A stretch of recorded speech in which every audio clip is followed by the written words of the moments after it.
ఈ water bottle ధర ఎంత ఉంటుంది? ఒక 10 రూపాయలు ఉంటుంది. ఇందులో ఏముంది? నీరుంది. మరి ఈ బాటిల్లో ఈ నీరు బదులు నేను పాలు పోస్తే ఈ బాటిల్ ఖరీదెంత? ఇదే పాల బదులు ఇందులో పెట్రోల్ పోస్తే దాని ఖరీదెంత?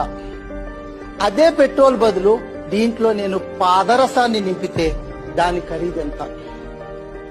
అదే పాదరసం బదులు బంగారాన్ని పోస్తే ఈ బాటిల్ నిండా ఉన్న బంగారం ఖరీదెంత? అంటే బాటిల్ మారదు, కంటైనర్ మారదు, కంటెంట్ మారుతుంది, మన కంటెంట్ మారుతుంది.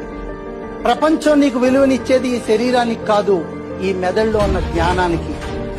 నీలో ఏది ఉంచుకున్నావన్నది ప్రపంచం నిన్ను గౌరవించడానికి సాధనం అవుతుంది. నీ విలువ పెంచుకోవాలంటే నీ కంటైనర్ లో ఏ కంటెంట్ ఉండాలో నువ్వే నిర్ణయించుకో.